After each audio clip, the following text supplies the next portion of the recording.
आज हम यहाँ पर भारत की जो आर्थिक ढांचा है और जो आर्थिक नीति है उससे जो जुड़े सवाल हैं और उसके संदर्भ में जो सवाल लोगों के दृष्टिकोण से, आम मेहनतकश मज़दूर के दृष्टिकोण से जो सवाल हैं, इसके ऊपर अपने विचार और आपसे चर्चा करने के लिए आए हैं। और ये कहना होगा कि अगर हम आर्थिक नीति के बारे में बात करते हैं और आज आर्थिक नीति के बारे में सोचना शुरू करते हैं तो जहन में बहुत सारी चीज़ें आ सकती हैं। काम को लेके आ सकता है, प्राइस राइज को लेके आ सकता है, हाउसिंग का सवाल है, हेल्थ का सवाल है, श्रमिक अधिकारों का सवाल है, लॉकडाउन से जुड़े सवाल हैं कि किस तरह से जो पूरी आर्थिक ढांचा है और जो आर्थिक गति है वृद्धि की वो कैसे तब्दील हो। बहुत सारे सवाल हैं जो आज आर्थिक नीति से जुड़े हुए हैं, जो हमारी जीवन को बहुत गहरी तरह से प्रभावित कर रहे हैं। जाहिर है इन सब पर एक साथ चर्चा करना काफ़ी मुश्किल है, तो मैं इसको सीमित तौर पर आज 3-4 चीज़ों के ऊपर अपनी बात रखूँगा आपके सामने और आशा करूँगा कि जो मैं विचार रखूँगा उस पर किसी न किसी रूप में हमारे बीच में चर्चा और इसको और आगे खोलने का हमें मौका भी मिलेगा। मैं आज श्रमिक के बारे में बात, अधिकारों के बारे में बात और जो संस्थागत ढांचा है जिसके तहत आर्थिक नीति बनती है उसके बारे में ये 3-4 मुख्य बिंदुओं पर अपनी बात करना चाहता हूँ। पहला सवाल जो मुझे लगता है कि हम सबके जहन में आएगा कि अगर आप प्राइस राइज की बात करते हैं या एम्प्लॉयमेंट की बात करते हैं या सेहत के सवाल की बात करते हैं तो ये तो आज़ादी के बाद भारत में हमेशा से सवाल रहे हैं। तो मुख्य प्रश्न ये बनता है कि इन सवालों पर आज चर्चा करने का क्या आधार है, या आज दूसरी तरीके से बात पूछी जाए तो आज ये सवाल अगर हम खोल रहे हैं और उन पर बात रख रहे हैं तो क्या बदला है पहले के समय से। और मुझे लगता है कि मैं 2-3 जो अंतर हैं वो आपके सामने रखना चाहता हूँ इससे पहले कि मैं इन विषयों पर अपनी बात रखूँ। पहला सवाल तो ये है कि आज जब हम बात करते हैं किसी भी नीति की, चाहे वो आर्थिक नीति की भी हो, तो आर्थिक नीति पर ख़ास तौर पे आज राष्ट्र में कोई चर्चा नहीं है। यानी एक किस्म से ऐसी बात हमें बताई जा रही है कि हमें पता है किस दिशा में जाना है, हमें पता है कैसे उस तरफ बढ़ना है, इसलिए नीति की दिशा, नीति का ढांचा, नीति की मुख्य बिंदुएं, इस पर चर्चा करने की कोई आवश्यकता नहीं है। और अगर चर्चा करनी भी है तो वो चर्चा ऐसी होनी चाहिए जो सरकार जो नीति तय कर रही है उसके हक में होनी चाहिए। अगर आप उस पर सवाल खड़ा करते हैं या कहते हैं कि नहीं ये दिशा इस नीति की, अगर हम बात कर रहे हैं रोज़गार की तो रोज़गार के संदर्भ में हमें ऐसा नहीं वैसा करना चाहिए जो सरकार की समझ से फ़र्क है, तो इसको आजकल कई शब्दों में कहा जाता है कि नेगेटिव ओपिनियन है, ये पॉजिटिव अप्रोच नहीं है, ये राष्ट्र के हित में नहीं है, नेशनल इंटरेस्ट में नहीं है। कभी कभी इससे आगे की बात भी कही जाती है कि ये इंटरनेशनल कॉन्स्पिरेसी है, अंतर्राष्ट्रीय कोई कॉन्स्पिरेसी है जिससे देश को बदनाम करने का प्रयास किया जा रहा है। तो एक तो संदर्भ ये है आज का नीति के ऊपर, आर्थिक नीति पर चर्चा करने का, कि देश में मेन स्ट्रीम में आम तौर पर इन पर कोई गहन बहस और विचारों के आधार पर बहस नहीं चल रही है। दूसरी बात, अगर आप आज देखें कि आज जो भी नीतियाँ बन रही हैं उसमें एक किस्म से श्रम और श्रमिक को और नागरिक को अदृश्य करने का प्रयास चल रहा है, जिसको हम अंग्रेजी में कहेंगे कि इनविजिबल कर रहे हैं सिटीज़न और लेबर को। डिमोनेटाइजेशन से ये बात शुरू हुई थी कि जो भी प्रभाव डिमोनेटाइजेशन का हुआ, जिसमें हमने देखा कि किस किस्म से गरीब और गरीब परिवारों ने पूरा जो डिमोनेटाइजेशन का प्रभाव था उसको भुगता। इसी तरीके से अगर हम लॉकडाउन की बात करें तो उस समय जो पलायन हुआ शहरों से श्रमिकों का, उसको लेकर अगर हम बात करें तो ये कहा जा रहा है कि जो भी ये अनुभव और ये जो प्रभाव हुआ इसके बारे में कोई खास चर्चा ना हो। इसको ये जो श्रमिक की जो इच्छा है या जो उसकी आवश्यकता है कि उसको एक डिग्निफाइड, एक नॉन एक्सप्लॉयटेटिव, जो उसको शोषित कम करता हुआ उसको जो जीवन चलाने के लिए मिनिमम आय दे, ऐसा काम की खोज का अधिकार उससे छीन के, बल्कि ये कहा जा रहा है, लॉकडाउन में कहा गया कि ये अधिकार भी उससे लिया जा सकता है। उसकी ये जो न्यूनतम मांग है कि वो एक मिनिमम आय कमा सके, आम रोज़गार से, वो ऐसा रोज़गार जिसका जो अपने आप में पूरी तरह से उसको वल्नरेबल बनाता है, प्रिकेरियस बनाता है और उसकी हालत को गंभीर बनाता है, उसके बावजूद ये जो सीमित आय के साधन हैं इनके बारे में भी चर्चा ना हो। तो एक तो नागरिक के तौर पर और श्रमिक के तौर पर उसको, जिसको कहते हैं, हमारी कैनवस से, हमारी लेंस से, हमारे दृष्टिकोण से, हमारी आंखों के आगे से हटाने का प्रयास चल रहा है। जब लाखों हज़ारों श्रमिक पैदल जा रहे थे घर, एक अचानक एक लॉकडाउन के कारण, तो तब भी बहुत सारे सवाल ये उठाए जा रहे थे कि देखिए ये नियमों का पालन नहीं कर रहे। यानी मजदूरों को, श्रमिकों को अपनी परिस्थिति के लिए जिम्मेदार ठहराने की बात उस समय भी चल रही थी, जब ये देखा जा रहा था कि किस तरीके से वो अपने परिवारों को, अपने बच्चों को ट्रेनों के पटरियों में वो मर रहे हैं। इसके बावजूद एक वार्तालाप चली कि भाई जैसे उनका अधिकार बाकी नागरिकों से फ़र्क है, अब उनका यही काम है कि वो अपने घर लौटें, जिस भी हालत में लौटें, और अपनी जिम्मेदारी पे अपनी परिस्थिति को खुद झेलते हुए लौटें। तो ये जो मैं कह रहा था कि अदृश्य करने के जो ये पूरी दृष्टिकोण है। और तीसरी बात जो मुझे लगता है कि आज मुख्य है, वो ये है कि आज अगर आप ये सवाल खड़ा करते हैं कि जो सरकार है, जो स्टेट है, जो गवर्नमेंट ऑफ द डे है, उसकी जिम्मेदारी है इन श्रमिकों के प्रति, इन नागरिकों के प्रति, और ये आप इस आधार पर कहते हैं कि आपका मानना हो कि भाई सरकार की जिम्मेदारी होती है कि वो लोगों की देखभाल करे, लोगों के वेलफेयर के लिए का ख्याल करे, लोगों के डेवलपमेंट के लिए काम करे। तो आज ये अकाउंटेबिलिटी स्टेट से लेना, सरकार से ये सवाल पूछना और उनसे कहना कि क्या वो ये आवश्यकताओं की पूर्ति करेंगे कि नहीं करेंगे, या सरकार से ये संवेदनशीलता की मांग करनी कि अगर श्रमिकों की इतनी गंभीर हालत है तो सरकार इस सवाल को बजाय ये कहने के कि ये सवाल उचित नहीं है या ये झूठ है, इसके ऊपर एक खुली चर्चा या इसके ऊपर एक खुली बात और सरकार अपने नीति इसके ऊपर अनाउंस करे। ये जो कंपैशन है स्टेट से, ये सीख करना भी आज की तारीख में मना है। यानी कि आप स्टेट को, सरकार को किसी तरीके से भी प्रश्न पूछकर अकाउंटेबल बनाएं, ये भी मंजूर नहीं है। तो ये एक बहुत गहन परिस्थिति है नीति की, जिसके अंदर नीति की बात जब हम करेंगे तो ये तीन चीज़ों का हमें ख्याल रखना होगा। हमें ख्याल रखना होगा कि बहुत चर्चा नहीं है, विचारों का आदान प्रदान नहीं है, आपस में अगर हमारे अंतर हैं विचारों के तो उसकी कोई जगह नहीं है। दूसरी बात यह है कि हमें अदृश्य करने का पूरा प्रयास है, नागरिक को भी और श्रमिक को भी। और तीसरी बात यह कि किसी किस्म से भी सरकार से और स्टेट से हम उनकी अकाउंटेबिलिटी सीख करने का भी हमारे पास अधिकार नहीं है। जो सरकार कर रही है या दे रही है वो हमें स्वीकार करते हुए नीति की बात हम कर सकते हैं। तो नीति के बारे में और आर्थिक नीति के बारे में अगर हम करें तो तीन सवाल मुझे लगता है कि महत्वपूर्ण है। पहला सवाल, नीति किसके लिए बन रही है। दूसरा सवाल, नीति कैसे बन रही है, आर्थिक नीति। और तीसरा सवाल, इसका क्या प्रभाव है। तो किसके लिए बन रही है, कैसे बन रही है और इसका क्या प्रभाव छोड़ रही है लोगों पर। ये तीन सवाल के दायरे में ही आज हमें आर्थिक नीति के बारे में बात करनी है। और इन तीनों सवालों का मैं उत्तर देने की कोशिश करूँगा अपने सामने जो पूरा लॉकडाउन का अनुभव है उसको सामने रखते हुए, और दूसरी बात जो लेबर को लेके और एग्रीकल्चर को लेके जिस किस्म की नीतियाँ इस पिछले 2 सालों में या 1.5-2 सालों में बनी हैं, वो उसको ध्यान में रखते हुए मैं अपनी आपके बात रखूँगा। ये भी मैं कहना चाहता हूँ कि जब हम ये बात करना चाहते हैं कि नीति किसके लिए बन रही है, तो मुझे लगता है कि हमें किस पैमाने से उसको तोलना होगा। क्योंकि बात यह है कि आज हमें खाली केवल ये बात नहीं करनी है कि आर्थिक नीति की क्या खामियां हैं, पर हमें इस पर भी अपनी बात रखनी है कि ये हमारे, अगर हम चाहते हैं, क्या चाहते हैं, हम किस प्रकार की आर्थिक नीति चाहते हैं, उसके बारे में भी हमें उसको खोल के रखना है। तो मुझे लगता है कि मेरे दृष्टिकोण से जो गांधी का दृष्टिकोण है वो हमें एक रास्ता बताता है किसी भी आर्थिक नीति को और नीति को का मूल्यांकन करने के लिए। और वो रास्ता ये है कि हमें ये सवाल पूछना होगा हर बार कि अगर मैं ये फैसला करता हूँ, सरकार अगर ये फैसला करती है, सरकार अगर ये नीति चुनाव करती है, तो ये नीति का जो चुनाव सरकार ने किया है, ये जो पंक्ति में खड़ा, कतार में खड़ा जो आखिरी औरत है, जो ग्रामीण क्षेत्र में है, जो पिछड़े इलाके में रहती है, पिछड़ी जाति से आती है, या किसी ऐसे धार्मिक ऐसे रिलीजन से आती है जो माइनॉरिटी रिलीजन्स हैं, तो अगर ये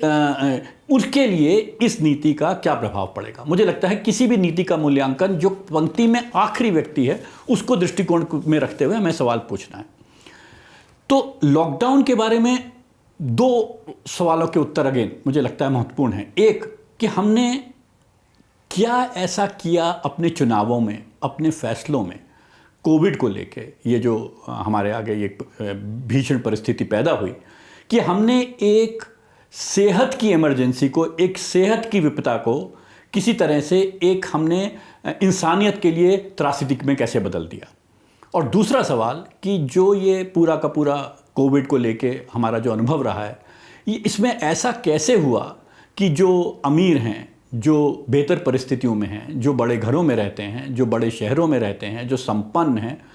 वो इसके जो ये बीमारी का था पूरा जो ये कोविड आया, वो इसके प्रभाव में कम प्रभावित क्यों हुए और गरीब क्यों ज़्यादा प्रभावित हुआ। तो मुझे लगता है कि लॉकडाउन में ने भी दो सवाल हमें आगे खड़े कर दिए हैं कि हमने एक तो हेल्थ इमरजेंसी को ह्यूमैनिटेरियन क्राइसिस में कैसे कन्वर्ट किया, और दूसरा कि जो वेल्दिएस्ट लोग हैं, हिंदुस्तान के जो सब अमीर लोग हैं, वो कैसे कम प्रभावित हुए बनिस्बत इसके कि जो मेजॉरिटी ऑफ इंडिया है, जो गरीब लोग हैं, जो आम मेहनतकश लोग हैं, वो इससे अधिक प्रभावित क्यों हुए। कुछ फैक्ट्स लॉकडाउन के आपके सामने रखता हूं जिससे मुझे लगता है कि हम बहुत इंपॉर्टेंट लेसन्स ड्रॉ कर सकते हैं, बहुत खास नुक्ते निकाल सकते हैं कि हमें अपनी अगर आर्थिक नीति बनानी है तो किन बातों का ध्यान रखना होगा और उनको कैसे आगे लेना होगा। ये ऑक्सफैम की एक रिपोर्ट आई 2021 में, जनवरी के महीने में, जिसने बताया कि ये जो लॉकडाउन का पीरियड था, इसमें भारत में जो बिलियनियर्स हैं, जो सबसे अमीर लोग हैं, वो उनकी जो आय थी वो बिलियनियर 35% बढ़े। ये 90% बढ़े हैं 2009 में, पर केवल 1.25 सालों में 35% से इनकी वृद्धि हुई। इसके पीछे क्या कारण है ये हमें पूछना होगा। उसी के साथ साथ ये जो कोविड-19 आया, इसके दौरान 75 मिलियन पीपल इन इंडिया वो पॉवर्टी में गए, वो यानी कि गरीबी रेखा के नीचे गए। ये सभी लोग जो नेशनल मिनिमम वेज है 375 रुपये पर डे, जो अनूप सतपथी कमेटी ने बताई थी, उससे कभी कम आय कमाने वाले लोग हैं। ये भी आंकड़े बताते हैं कि जो ये आय में कमी हुई, उसमें 90% जो कमी हुई वो इसलिए हुई कि जो भी रोज़गार लोग कर रहे थे उसमें उनकी आमदन घटी, और 10% इसलिए कम हुई कि वो जो रोज़गार था वही नहीं था उनके पास। यानी 90% इसलिए ड्यू था जब क्योंकि उनकी अर्निंग्स में कमी आई, और 10% उनकी एग्रीगेट इनकम में इसलिए कमी आई क्योंकि उनकी रोज़गार ख़त्म हुआ था। इसका मतलब ये हुआ कि जो लोग कोविड के बाद जो श्रमिक काम पर वापस जा रहे हैं, वो वापस जाने पर भी अपनी आय जो पहले कमा रहे थे उससे कम कमा रहे हैं। यानी जैसे जैसे लॉकडाउन खुल रहा है, लोग ज़्यादा से ज़्यादा जो असंगठित क्षेत्र है, जो इनफॉर्मल एम्प्लॉयमेंट है, उसमें जा रहे हैं, और उसमें भी उनके कमाने की क्षमता पहले से कम हो रही है। जो जिनके पास नौकरियां थीं, ये बहुत ही इंपॉर्टेंट पॉइंट है नोट करने का, उसमें से नियरली 50% लोग अब इनफॉर्मल वर्क में चले गए, यानी असंगठित औपचारिक काम में काम करने लगे हैं। जो पहले सैलरीड फॉर्मल यानी संगठित क्षेत्र में नौकरी कर रहे थे और उनको सैलरी मिल रही थी,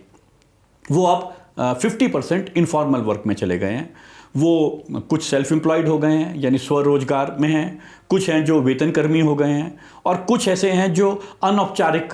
वेतनभोगी हो गए हैं। यानी वो कुछ सेल्फ एम्प्लॉयड हैं, कुछ कैजुअल वेज वर्कर्स हो गए हैं, और कुछ इनफॉर्मल सैलरीड वर्कर्स हो गए हैं। और ये बात मैं कर रहा हूँ 2019 और 2020 की। एक और आंकड़ा हमें ध्यान देने की ज़रूरत है कि जो गरीब हाउस होल्ड हैं, जो गरीब घर हैं, उनके पास जो अब रास्ता बचा है वो केवल वेज वर्कर यानी दिहाड़ी पे काम करना मुख्य रास्ता बचा है अपने जीवन को चलाने के लिए।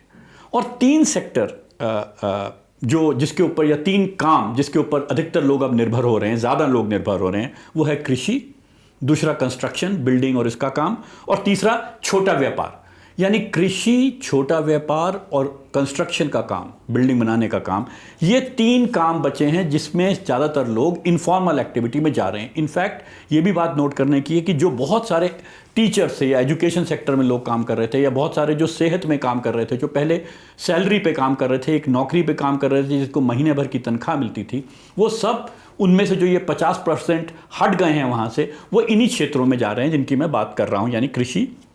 और घर बनाने का काम, कंस्ट्रक्शन और छोटा व्यापार। इस नतीजा ये हुआ है कि 17% के करीब आमदनी घटी है इस पैंडेमिक के दौरान, इस कोविड के दौरान। और जो सेल्फ एम्प्लॉयड हैं और जो असंगठित क्षेत्र में काम कर रहे हैं, उनकी सबसे ज़्यादा आमदनी में कमी आई है। ये जो आमदनी में कमी आई है, इसका कोई रास्ता और नहीं है इसके अलावा कि जो परिवार हैं, जो गरीब परिवार हैं, वो अपना खाने का जो फूड इंटेक है, जो भोजन है, उसमें कमी लाएं या अपने पास जो कुछ है उसको बेचें। यही नतीजा है कि जब अजीम प्रेमजी यूनिवर्सिटी ने अपना सर्वे किया तो 90% घरों ने ये कहा कि उनको अपने खाने जो खा रहे थे, फूड इंटेक में कमी करनी पड़ी कोविड के दौरान, उसको उस पीरियड को निकालने के लिए। हमें यह भी पता है कि 300 इनफॉर्मल वर्कर्स की मृत्यु हुई है लॉकडाउन के दौरान। वो स्टारवेशन से हो, भुखमरी से हो, सुसाइड हो, थकान हो, या रोड का एक्सीडेंट हो, रेल का एक्सीडेंट हो, पूरी पुलिस की मार हो, या टाइमली उनको सेहत की सुविधा ना मिली हो। इन सभी कारणों को लेते हुए भी 300 रिकॉर्डेड असंगठित क्षेत्र के मजदूर हैं जो पलायन कर रहे थे। और ह्यूमन राइट्स कमीशन जो भारत का है, उसने माना है कि 2582 ह्यूमन राइट्स वायलेशन केवल अप्रैल 2020 के महीने में हुए हैं।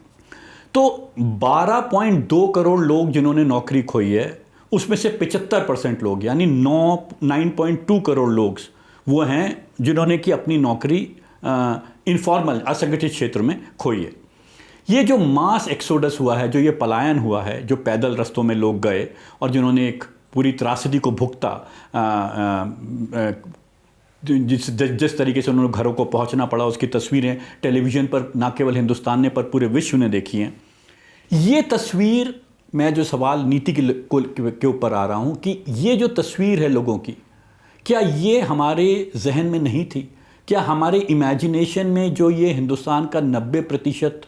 श्रमिक है जो असंगठित क्षेत्र में काम करता है, उसके बारे में क्या हमें कोई जानकारी नहीं थी? जब हमने नीति बनाई, चाहे लॉकडाउन को लेके, या लॉकडाउन अगर हमें करना ही था, इस पे मैं अगर ना भी जाऊं कि ये ज़रूरी था या नहीं था, तो हमें पता होना चाहिए था और पता था कि ये जब लॉकडाउन होगा तो हिंदुस्तान का जो इतनी बड़ी आबादी है, जो इस तरीके की परिस्थिति में रह रही है, वो इसे कैसे झेलेगी और उसके लिए हमें क्या व्यवस्था करनी है। वो व्यवस्था करने के लिए हमने कोई चर्चा क्यों नहीं खोली? देश के तौर पर, नागरिकों के तौर पर हमने राष्ट्रीय स्तर पर इस पे कोई एक सीरियस चर्चा, सीरियस बहस क्यों नहीं छेड़ी कि ये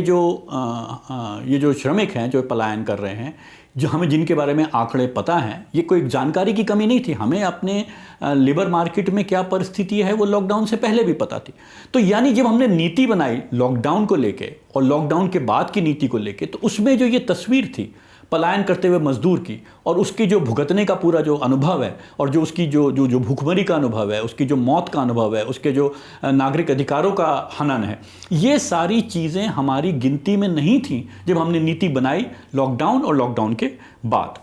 हमें ये भी पता था उस समय कि 59.6%, करीब 60% इंडिया की आबादी एक कमरे या एक कमरे से कम में रहती है। तो जब हम ये बात कर रहे थे कि लॉकडाउन होगा और उसमें हमें दूरी रखनी पड़ेगी, तो वो जो दूरी रखनी पड़ेगी वो किस रूप से होगी जब हिंदुस्तान में 60% आबादी एक या एक कमरे से, ये भारत का सेंसस आंकड़े दे रहा है हमें, 6% जो गरीब हैं, 20% लोएस्ट, उनमें से उनके पास वो ऐसी परिस्थिति है कि उनके पास साफ सैनिटेशन की परिस्थिति है, जो कि 94% है जो टॉप 20% के है। तो कोविड प्रोटोकॉल जिसकी हम बहुत बात करते हैं, वो किस तरीके से निभाया जाएगा इस परिस्थिति में जब हमारी रियलिटी ये है। आई थिंक ये सवाल नीति का बहुत महत्वपूर्ण सवाल है। मैं ये इसलिए इतना थोड़ा लंबा करके बता रहा हूँ कि अगर हमने नीति पे चर्चा करनी है कि नीति कैसे बने और किसके लिए बने, जो सवाल मैंने शुरू में खोला था, तो ये तय है कि जो ये लॉकडाउन और लॉकडाउन के बाद की नीति बनी है, उसमें उसकी तस्वीर में उसको बनाने के लिए जो जहन है, उस जहन में जो भुक्तभोगी हैं, सारे कोविड के बाद की जो आर्थिक तौर पर भुक्तभोगी हैं, वो उस तस्वीर का हिस्सा नहीं थे, या थे तो बहुत कमज़ोर तौर पर थे।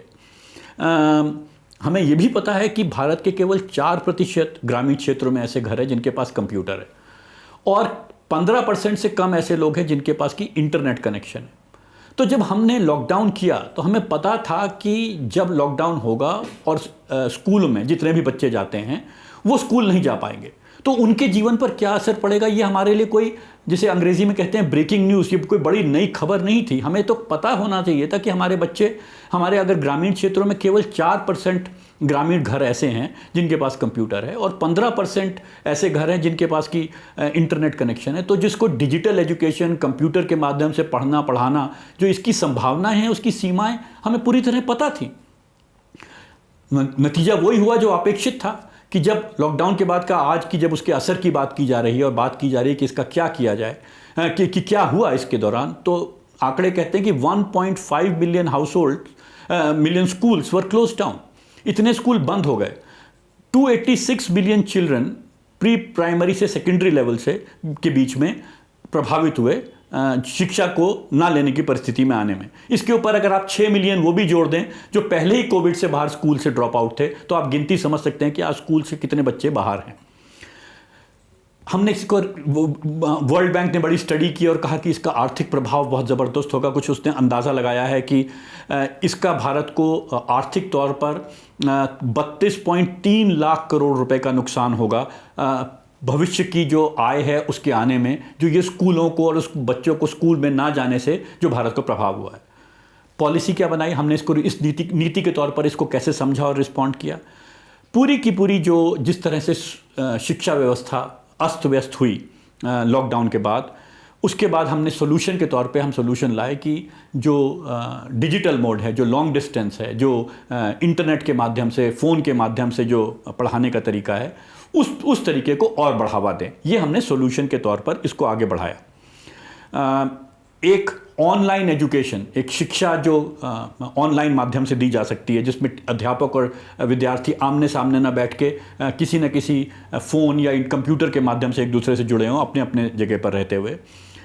उसके बारे में दुनिया के बहुत सारे लोगों ने अध्ययन किया है और कहा है कि भारत में क्या परिस्थिति है, और वो बताता है कि केवल 24% हाउसहोल्ड हिंदुस्तान में ऐसे हैं जिनके पास ऐसी इंटरनेट की एक्सेस है, ये भारत सरकार का आंकड़ा कहता है, जो डिजिटल एजुकेशन का लाभ उठा सकते हैं। रूरल इंडिया में ये गिनती और भी कम है, जैसा मैंने पहले कहा, केवल 4%। 2018 का नीति आयोग की अपनी रिपोर्ट है कि 55,000 गांव के पास मोबाइल नेटवर्क कवरेज नहीं है। तो जब हमने कोविड के बारे में अपनी नीति बनाई और हमने उसके बाद शिक्षा को लेकर जो अपनी नीति बनाई, उसमें ये आंकड़े हमें कहीं ना कहीं अपने जहन में रखने होंगे।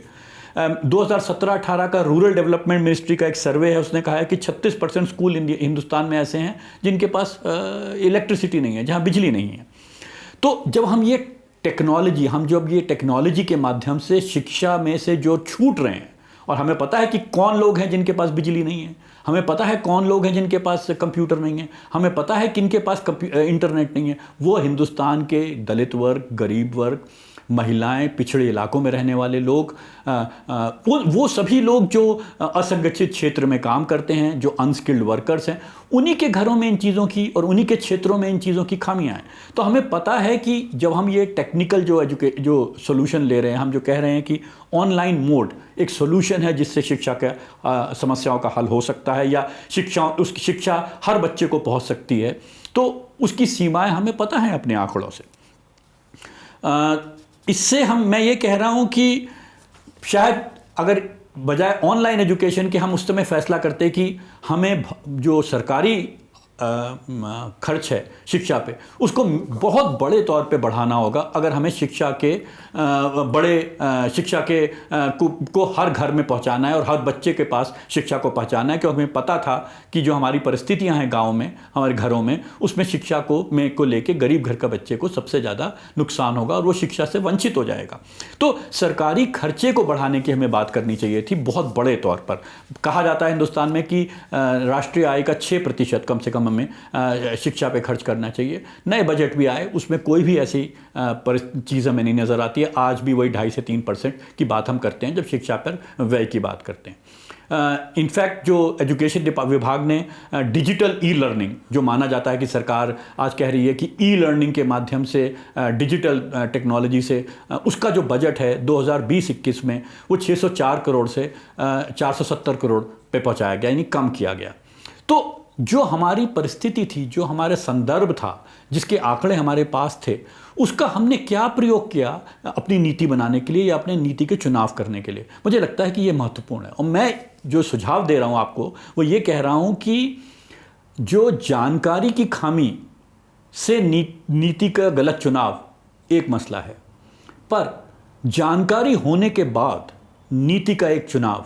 दूसरा मसला है। और हमें ये सवाल पूछना होगा कि ये सब जानकारियां होने के बावजूद, जो मैंने शिक्षा के संदर्भ में आपको दी हैं, और मैं श्रम को लेकर भी अभी थोड़ी डिटेल में आपके साथ आऊँगा, तो ये चुनाव क्यों हुआ और ये चुनाव से कौन प्रभावित हुआ, किसको फ़ायदा हुआ, किसको नुकसान हुआ, ये आपके सामने साफ है।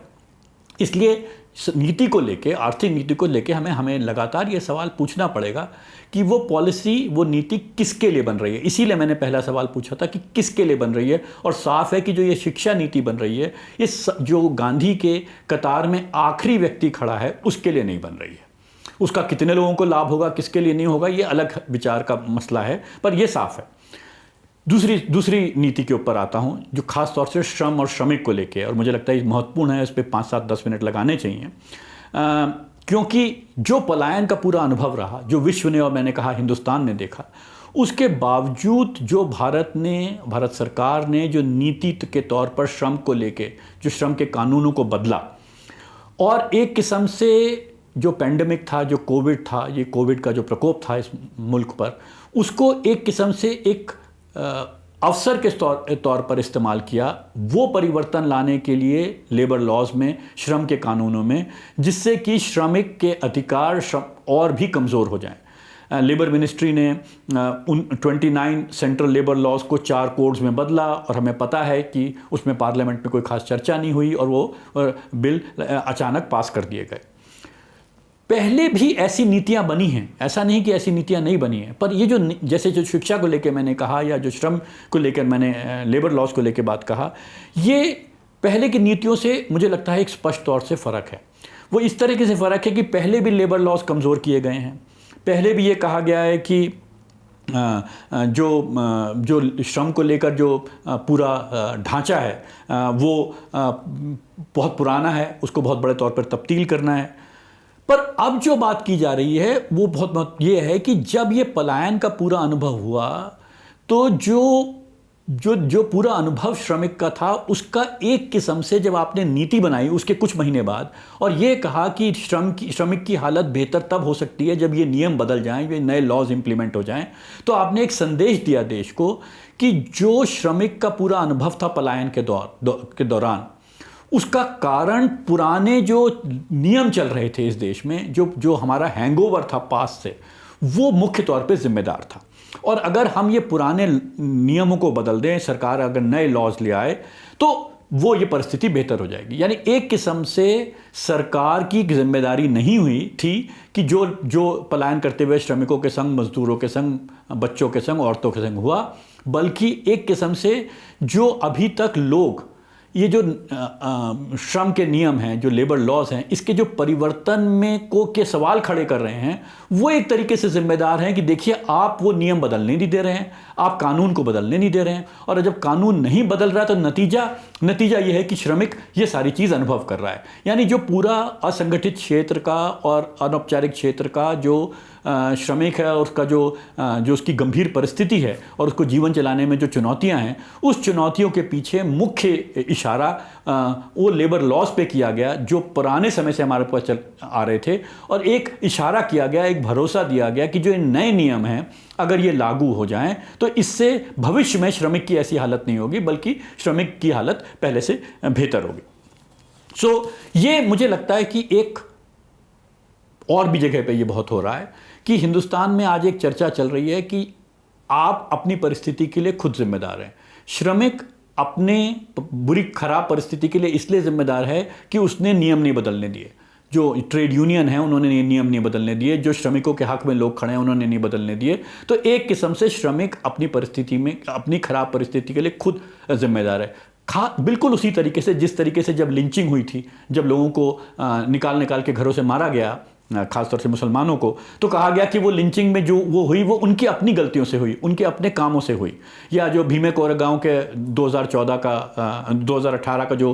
उसका भीमा कोरेगांव को लेके जो पूरा प्रोटेस्ट था, उसमें लोग जिन्होंने ऑर्गेनाइज किया था उस मीटिंग को, उन्हीं को जिम्मेदार ठहराया गया। तो जो मैं बात रख रहा हूँ आपके सामने कि श्रमिकों को अपनी खराब परिस्थिति के लिए जिम्मेदार ठहराना बिल्कुल उसी तरीके से है जिस तरीके से लिंचिंग के लिए मुसलमानों को खुद जिम्मेदार ठहराना, या दिल्ली में जो दंगे हुए उसके लिए कहना कि जो सीएए प्रोटेस्ट कर रहे थे वही उन दंगों के लिए जिम्मेदार हैं, या ये कहना कि भीमा कोरेगांव का जो 2018 का प्रोटेस्ट था उसके लिए भी जो जिन्होंने वो प्रोटेस्ट कॉल किया वही उसके लिए जिम्मेदार हैं, उसके बाद जो वायलेंस हुआ। या जवाहरलाल नेहरू यूनिवर्सिटी में ये कहना कि जो वहाँ पर जनवरी 5 को हम अध्यापकों को और विद्यार्थियों को जो चोट लगी उसके लिए अध्यापक और विद्यार्थी खुद जिम्मेदार हैं। यानी विक्टिम ही जो सफ़रर है, जो भुक्तभोगी है, वही अपनी परिस्थिति के लिए खुद जिम्मेदार है। ये एक खास सोचने का रवैया है जो श्रम करने वालों पर भी अब डाला गया है कि आप अपनी परिस्थिति के लिए जिम्मेदार हैं। जो पुराने नियम हैं, जो पुराने लॉज हैं, उनको रोकिए मत, उनको बदलने दीजिए। बदलेगा तो आपकी परिस्थिति होगी। अगर आप पुरानी चीज़ों को पकड़ के बैठ जाएंगे तो आपके संग बुरी होगी। जबकि इस पर हम आज पूरी चर्चा नहीं कर सकते। बड़ा स्पष्ट है कि एक छोटा आंकड़ा मैं देके अपनी बात लेबर लॉस पे ख़त्म करूंगा कि अगर आप ये जो नियम बदले जा रहे हैं, इसमें ये कहा जा रहा है कि जो निवेश है, निवेश में भारत की जो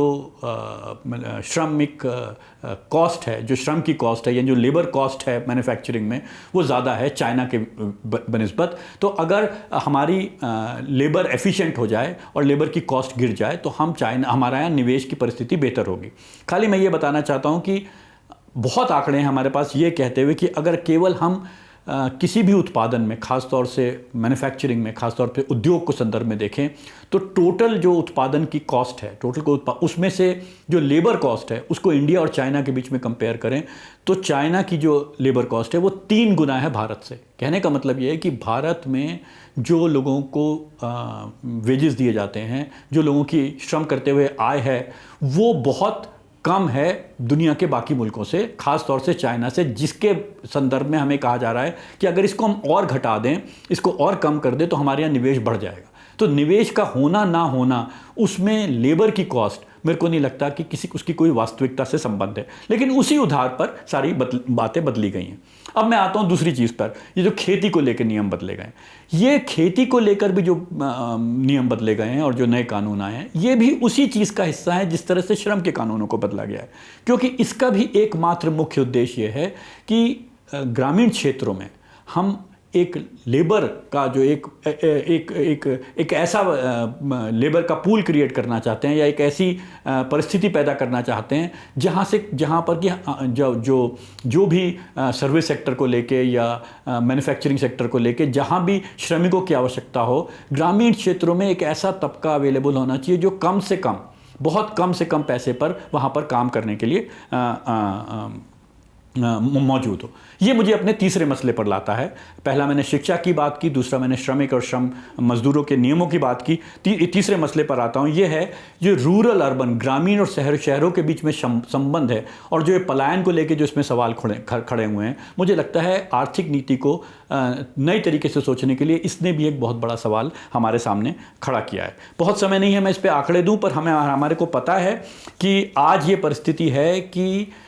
जब यहाँ से पलायन हुआ तो मज़दूर जो शहरों में कमाने आया था और यहाँ से कमाकर पैसा घर भेजने के लिए आया था, वो शहरों में ज़िंदा सिर्फ इसलिए रह सका क्योंकि उसके पास खाने के लिए पैसा या खाना या घर जाने की परिस्थिति इसलिए थी कि उसके पास ग्रामीण क्षेत्र में कुछ जाने को था। यानी शहर में जो मज़दूर कमाने आया था वो शहर में ज़िंदा इसलिए रहा क्योंकि उसके पास ग्रामीण क्षेत्रों में कुछ था जिसके ऊपर कि वो भरोसा कर सकता था।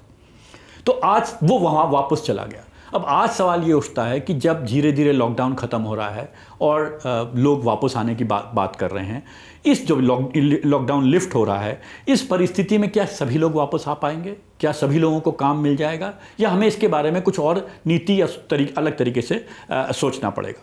जो अभी तक के आंकड़े और जिस किस्म के अध्ययन आ रहे हैं, उससे ये साफ पता लग रहा है कि बहुत बड़ा तबका जो ग्रामीण क्षेत्रों में वापस चला गया है, वो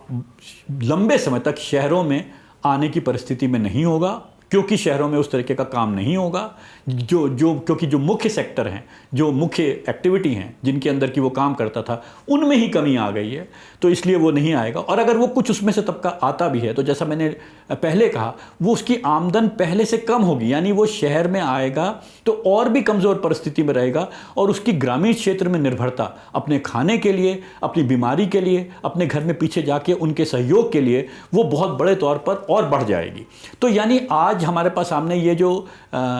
रूरल अर्बन माइग्रेशन को लेके एक नई परिस्थिति पैदा हुई है, इस परिस्थिति में हमें नए नीतियों को सोचना पड़ेगा कि हम इसमें क्या करें। अगर हम दूसरी तरफ ग्रामीण क्षेत्रों में खेती को लेकर देखें, तो खेती में जब से ये पलायन हुआ है और मजदूर वापस गए हैं, लोग अपने घर वापस गए हैं, खेती के क्षेत्र में परिवर्तन आया है। परिवर्तन ये आया है कि वहाँ आज एक बहुत बड़ा तबका जो ग्रामीण क्षेत्र में रह रहा है, वो काम की तलाश में है। वो चाहे वो काम खेती से हो, या वो जिसको रूरल नॉन फार्म सेक्टर कहते हैं, यानी ग्रामीण क्षेत्रों में ही खेती के अलावा जो बाग काम होते हैं, उसमें कुछ वो काम ढूंढ रहा है। हमें पता है कि भारत में बहुत बड़े तौर पर जो मजदूर जब पलायन कर रहा है, जो माइग्रेट कर रहा है, वो ईस्टर्न रीजन से वेस्टर्न रीजन में जा रहा है, यानी पूर्वी क्षेत्र से पश्चिम क्षेत्रों में जा रहा है भारत के। तो ये जो पूर्व से पश्चिम की तरफ माइग्रेशन का एक पैटर्न है, यानी पूर्व की तरफ ज़्यादा लोग वापस गए हैं, वो अपने घर में जाकर किस किस्म के काम करें या कर रहे हैं, या किस किस्म की आमदन की संभावना है। ग्रामीण क्षेत्रों में जो खेतों से जुड़े परमानेंट वर्कर थे, जो वो उनका पलायन नहीं हुआ है, लेकिन लेबर जो आज अधिक तादाद में ग्रामीण क्षेत्रों में पहुंची हुई है, उसके आगे मुख्य चुनौती ये है कि वो अपनी घटती हुई आमदन से कौन से रोज़गार ढूंढे जिससे कि वो अपना जीवन पालन कर सके। जो गांव में उसके पास रोज़गार के रास्ते हैं या आर्थिक काम करने के रास्ते हैं, वो छोटा व्यापार है जैसे मैंने पहले कहा, या छोटे मोटे कंस्ट्रक्शन की एक्टिविटी है, वो अपने आप में ही पहले से कमज़ोर हो रही है। तो ना तो ग्रामीण क्षेत्रों में खेती में उसके लिए जगह है, ना गैर खेती में जो ग्रामीण क्षेत्रों में जगह उसके लिए है, और शहरों में आने की उसकी परिस्थिति बहुत पहले से कम हो गई है, और अगर आता भी है तो उसकी आय पहले से कम हो गई है। तो इसलिए आर्थिक नीति पर हमारी सबसे बड़ी चुनौती क्या है, जिसको मैं अंग्रेजी में कहूँगा need of the hour, immediate policy response. आज इमीडिएट आर्थिक तौर पर क्या नीति हम चुनें? मुझे लगता है कि सबसे बड़े तौर पर सबसे पहले तो हमें सरकार को ये तय करना चाहिए कि अपना खर्च बहुत बड़े पैमाने पर बढ़ाएगी, जो सरकार ने उस स्तर पर अभी तक नहीं बढ़ाया है। दुनिया के बाकी मुल्कों ने फिस्कल स्टिमुलस, जो सरकार इकॉनमी में पैसा डालती है जिससे कि इकॉनमी बढ़ सके, वो बहुत राष्ट्रीय आय का बहुत छोटा परसेंटेज डाला है, उसको बहुत बड़े स्तर पर लाने की ज़रूरत है। दूसरा, जो पब्लिक डिस्ट्रीब्यूशन सिस्टम है, जो राशन व्यवस्था है, उसको और सुदृढ़ करके उसमें जो राशन बंट रहा है वो और लंबे समय तक बढ़ाना होगा। और कैश ट्रांसफ़र, जो गरीब घर हैं, उनको कम से कम 5,000 रुपये हमें देना होगा इस सारी परिस्थिति को निपटने के लिए जो मैंने आपको बताई है। नरेगा की जो MG नरेगा की स्कीम है, वो ग्रामीण क्षेत्रों में उसने महत्वपूर्ण रोल प्ले किया है, और उसको बढ़ाने की ज़रूरत है, उसको 150 दिन करने की ज़रूरत है, और उसके लिए जो टोटल बजट है उसको भी बढ़ाने की ज़रूरत है, जो सरकार ने अभी तक बिल्कुल बढ़ाया नहीं है। यानी जो गरीब लोगों पर लॉकडाउन का जो दोहरी मार पड़ी है, बीमारी और गरीबी, ये जो दोहरी मार पड़ी है, इसके लिए सरकार को मेजर तौर पर मुख्य तौर पर अपनी जिम्मेदारी उठानी पड़ेगी, और सरकारी आय का बहुत बड़ा हिस्सा खर्च करना पड़ेगा। मैं दूसरी बात कह के अपनी बात खत्म करता हूँ। ये मैं वो बातें कर रहा हूँ जो इमीडिएट अभी फौरन करने की ज़रूरत है,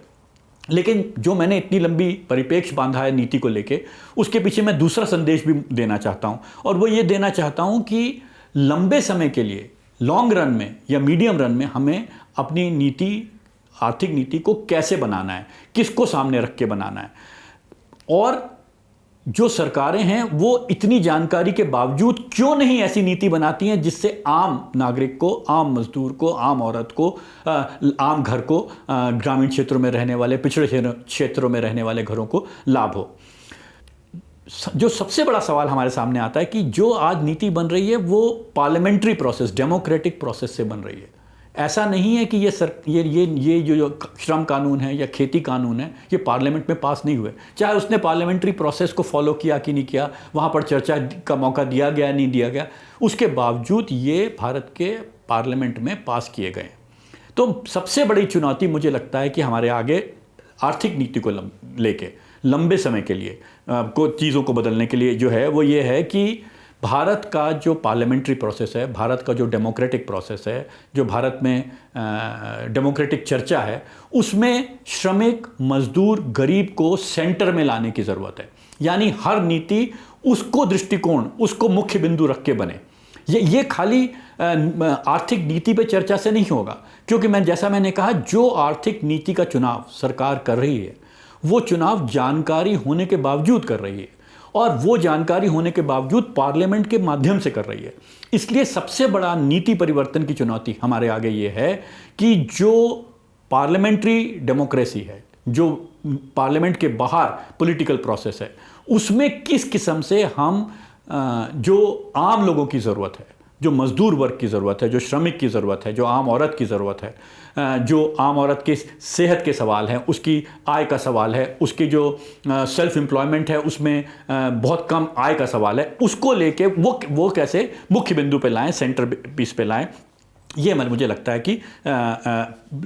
लंबे समय में आर्थिक नीति को बदलने के लिए महत्वपूर्ण सवाल है। दूसरा, सरकार ये केवल पार्लियामेंट के माध्यम से ही नहीं कर रही है। जब ये नीतियां बदल रही है तो ये नीति परिवर्तन के साथ साथ एक और कुछ और ढोल भी पिट रहे हैं, और वो जो ढोल है वो महत्वपूर्ण है, क्योंकि एक तरफ पार्लियामेंट में आप डिबेट नहीं करने दे रहे हैं, एक तरफ आप ऐसी नीतियां बना रहे हैं जिससे अधिकांशतः लोगों को नुकसान हो रहा है। इसके बावजूद आप अपनी गाड़ियों को आगे बढ़ा रहे हैं। वो आप इसलिए बढ़ा रहे हैं कि आप जो दूसरी चर्चा है, जो आर्थिक नीति के अलावा जो जुगलबंदी है, वो जुगलबंदी बहुत महत्वपूर्ण है। और वो क्या जुगलबंदी है? वो राष्ट्रवाद को लेके, वो धर्म को लेके, वो जाति को लेके, ये जो सारी विभाजित करने वाली राजनीति है, ये राष्ट्रवाद के अंदर भी वो राष्ट्रवाद ऐसा नहीं जो सबको जोड़े, ऐसा राष्ट्रवाद जो सबको विभाजित करे, जो लोगों के बीच के अंतर को बढ़ावा दे, जिसमें एक किसी खास धर्म के या किसी जाति के लोगों का अधिक प्रभाव हो। ये जो साथ में ढोल पीटा जा रहा है, इसके माध्यम से लोगों को एक तरह से ध्यान परिवर्तन, एक लोगों को मुख्य चुनौतियों से हटा के दूसरी चीज़ों से जोड़ने का जो पूरा संदर्भ है, ये बनाया जा रहा है। तो मुझे लगता है कि एक तरफ शॉर्ट टर्म, एक तरफ लॉन्ग रन। शॉर्ट टर्म में कुछ इमीडिएट चीज़ें हम कर सकते हैं, पर जो बड़ी चुनौती है वो ये है कि आर्थिक नीति में परिवर्तन के लिए, आर्थिक नीति के बारे में जब हम सोचें तो हमारे सामने किसकी शक्ल आए, किसकी परिस्थिति आए, ये उसको बदलने की ज़रूरत है। और उसको बदलने के लिए हमें पार्लियामेंट्री प्रोसेस और नॉन पार्लियामेंट्री, जो सिविल सोसाइटी के जो पार्लियामेंट के बाहर की राजनीति है, उस राजनीतिक चर्चा में परिवर्तन लाने की ज़रूरत है। और इसी के माध्यम से मुझे लगता है कि दूरगामी परिवर्तन आर्थिक नीति में ऐसा हो सकता है जिससे सभी को लाभ हो और सभी को फ़ायदा हो। नहीं तो आज जो नीति बन रही है वो केवल निवेशक के लिए, और जो जैसा हमने लॉकडाउन के संदर्भ में कहा कि जो बिलियनियर्स हैं, जो अमीर हैं, उनकी आमदन को और तेज़ी से बढ़ाएगी। और ध्यान रखें कि कभी भी ये नीति ये नहीं कही जाती कि ये अमीर के लिए है। नीति हमेशा गरीब के नाम पर अमीर के लिए बनाई जाती है, लेकिन हमने देखा है कि अभी तक जितनी नीति है वो अमीर का अधिक लाभ कर रही है। तो उसके लिए यह दूरगामी परिवर्तन है नीति की चर्चा में, पॉलिसी के डिबेट में, उसको बदलने की ज़रूरत है।